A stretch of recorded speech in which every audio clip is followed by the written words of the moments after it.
The world knows many villains: greedy, crazy, stupid, and cowardly. But for all these qualities to be collected in one specimen is truly unique. Putin is the most pathetic aggressor and conqueror in history. The balding, Botoxed old man never went through puberty and is still a downtrodden, offended boy from a St. Petersburg back alley. I will never forget this. That's why I feel ashamed now. That's why everything that comes my way, into my hands, I try to work it off to, well, to the fullest. Oh my. Putin is a classic movie villain, unremarkable in appearance, who miraculously received power that is completely devoid of moral principles. Putin, like a pimply teenager, constantly tries to prove to everyone around him that he is cool. This is his main and only reason to fight. Unfortunately for the world, Russia is ruled by an unstable 8th grader with low self-esteem. I have said many times that I consider the Russian and Ukrainian people to be one people.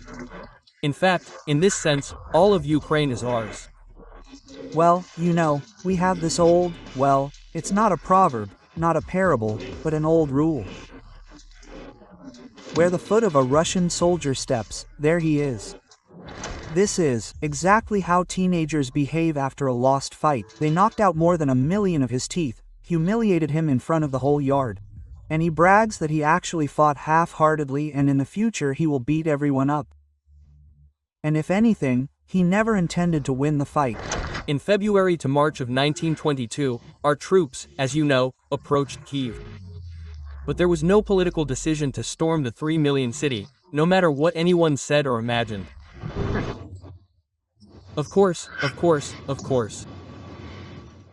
It's funny that the person who talks about seizing all of Ukraine, the person who is afraid to crawl out of the bunker and go to summit BRICS, these are one and the same person, not counting the doubles. Putin was afraid to go to Brazil for a gathering of his favorite organization, which he calls an alternative to the Western world. Putin said, or rather the Kremlin said, that the Russian president would not go to the BRICS summit in Brazil because of an arrest warrant issued by the International Criminal Court. Why didn't Putin go to visit his friend Lula? Because the pale webwing is wanted internationally on charges of committing war crimes. And Brazil is a signatory to the Roman statute to arrest the criminal as soon as his foot steps on Brazilian soil. Naturally, the geostrategist does not want to take risks, even despite the assurances of the Brazilians not to touch his pale body. Lialik, I just ask you not to worry, Goatling. Who knows what's going on in Lula's head? Maybe he harbored a grudge after Putin stood him up at the airport. The Brazilian president flew to Moscow to convince Putin to meet with Zelensky in Istanbul. But the Kremlin gnome never came out of his hole. Lula sat in the waiting room for several hours, choosing Matryoshka dolls in duty-free, but without getting an audience, he flew out of the capital of the Reich with a heavy heart.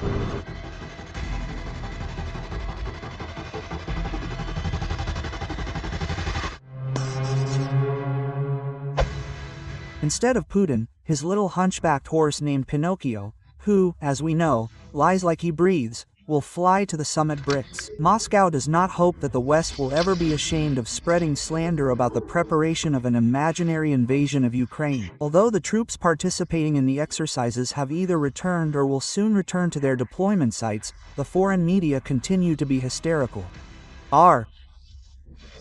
Some of our partners, who initiate the spread of slander, ashamed or not. Putin himself will participate in the summit via video link. Lukashenko, of course, will not appreciate this. If our observers are interested in our union, I would ask them to attend the meetings, and not tell us on TV how they will cooperate with us. It is possible that Putin's paranoia has worsened against the backdrop of President Zelensky's visit to Strasbourg. Ukraine and the Council of Europe signed an agreement to create a special international tribunal to investigate Russia's crimes against Ukraine. I would like to thank the members of the Committee of Ministers who voted and supported the decision to create a special tribunal. Thank you. The goal of the tribunal is to bring to justice the highest political and military leadership of Muscovy, including Putin. In fact, this is a tribunal for Putin, and the Pale Führer can be proud of this, because this is the first special tribunal created since the end of World War II. Everyone knows who the previous tribunal was against.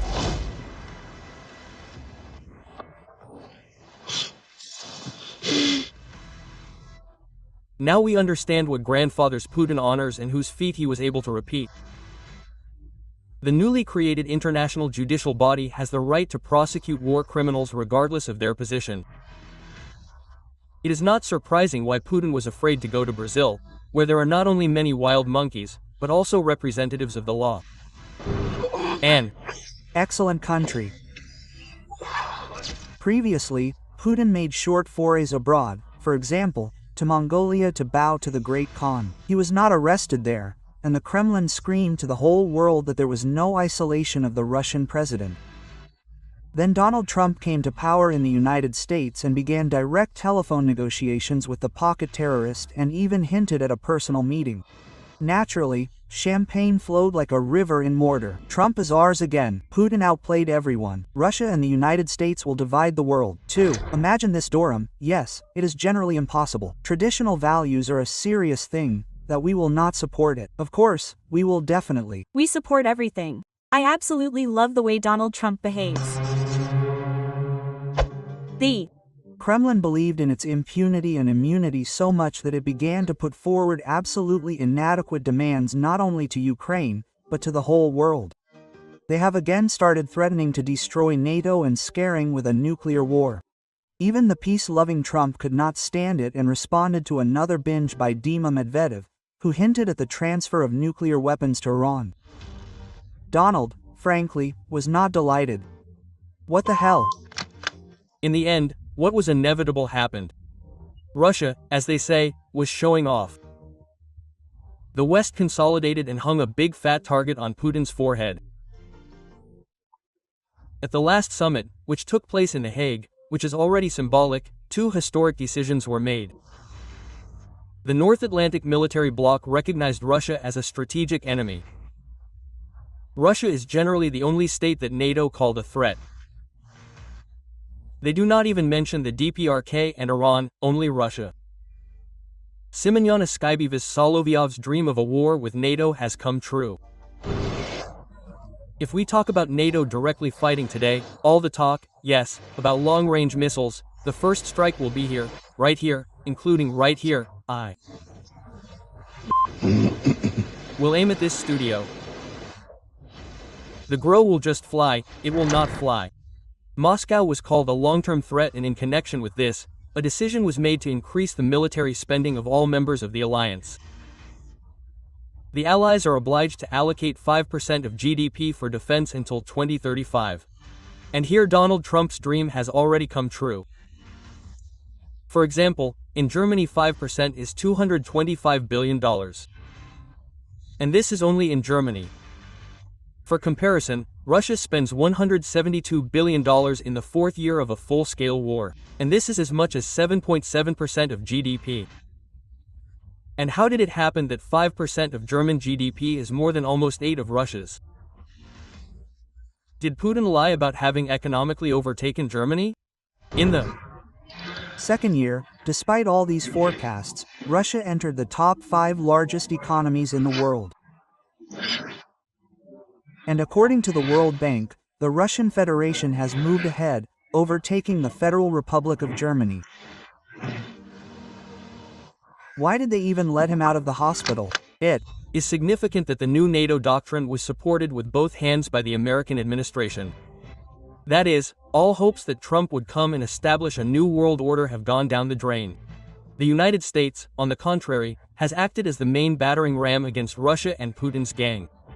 Naturally, in the Kremlin offices and propaganda studios there is now a persistent smell of panic and unwashed suitcases. They are dangerous, these guys. And I must say, I do not quite agree with this opinion that we sometimes have there. What is it about Trump? He has basically achieved nothing, right? Actually, he has achieved a lot. For example, 5%. Well, he has achieved something. What am I saying? I think it is very naive to expect that he will solve some of our problems in Ukraine. Putin is scared. Very scared.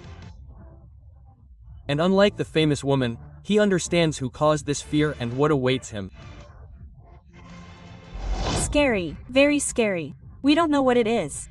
I would like to remind you that this video is created for entertainment purposes and contains elements of satire and irony. All facts and events are presented in a hyperbolized or exaggerated form to convey a comedic or dramatic effect. Our goal is not to mislead, but to highlight humor. Please take it with a smile.